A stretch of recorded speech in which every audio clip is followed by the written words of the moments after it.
Revenons quelques instants sur cette notion d'interface fonctionnelle. Ce que je voudrais faire à présent, c'est donner la définition complète et exacte de ce qu'est une interface fonctionnelle en Java.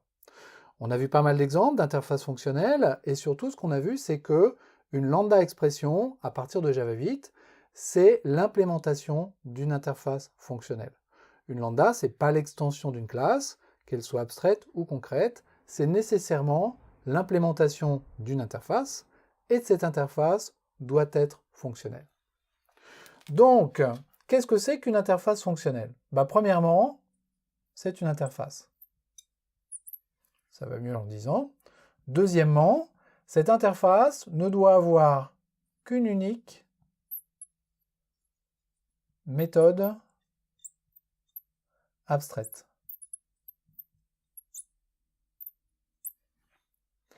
Dans l'exemple de l'interface prédicat que j'ai recopié ici, c'est une version très simplifiée de l'interface prédicat, j'ai également une méthode par défaut et une méthode statique.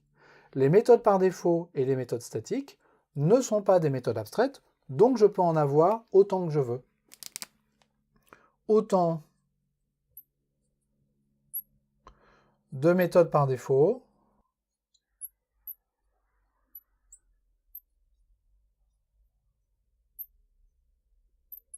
et de méthodes statiques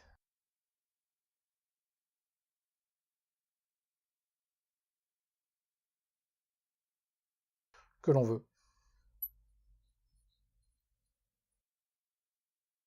Et dans les exemples qu'on a vus, on avait quelquefois de nombreuses méthodes par défaut, comme dans le cas de l'interface comparator, et également des méthodes statiques. Mais ce n'est pas tout à fait tout.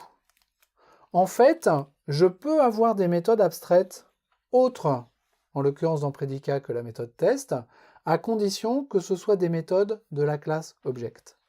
Les méthodes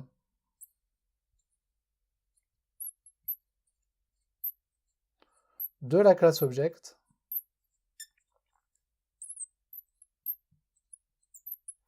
ne comptent pas.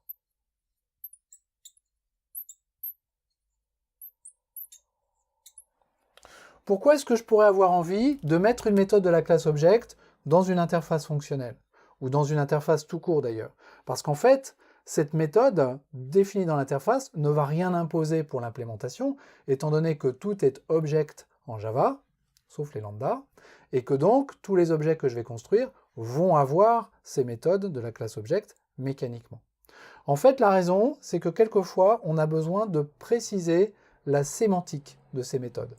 Par exemple, dans l'interface collection, j'ai la définition de la méthode equals. Ça ne sert à rien, la méthode equals, elle est de base dans toutes les implémentations de collection, étant donné que collection ne peut pas être implémentée avec une lambda expression. Pourquoi est-ce que cette méthode equals s'y trouve? C'est à cause de la documentation qui y est attachée. La documentation de equals dans collection précise qu'est-ce que ça veut dire que deux collections sont égales. Ça, c'est détaillé dans la documentation. C'est pourquoi on peut avoir envie quelquefois de mettre les méthodes de la classe object dans une interface. Donc dans le cas des interfaces fonctionnelles, je peux avoir les méthodes de la classe object. Le dernier point, c'est la notation. J'ai une annotation functional interface.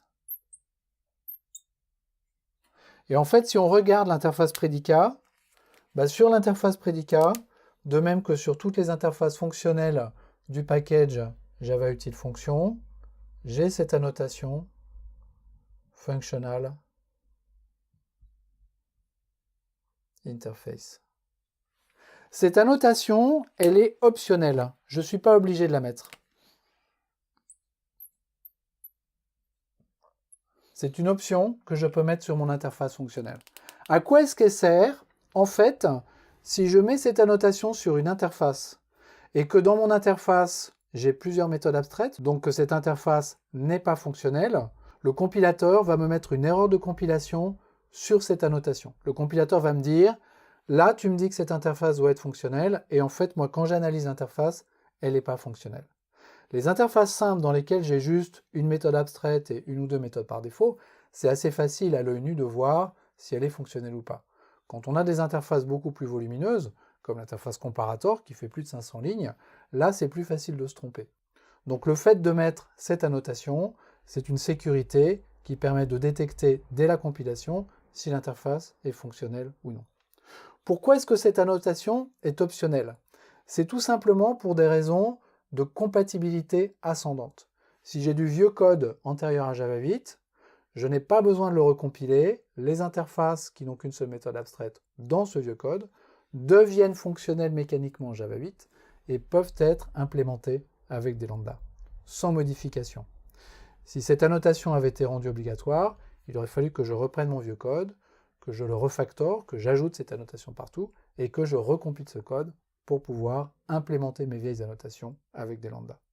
Donc grâce au caractère optionnel de cette annotation, je n'ai pas besoin de faire ça. Donc voilà les 4 éléments qui font une interface fonctionnelle, une interface, une unique méthode abstraite, autant de méthodes par défaut et statiques que l'on veut. Les méthodes de la classe Object ne comptent pas dans les méthodes abstraites de mon interface, et j'ai la possibilité de demander au compilateur la confirmation du caractère fonctionnel de cette interface avec cette annotation particulière.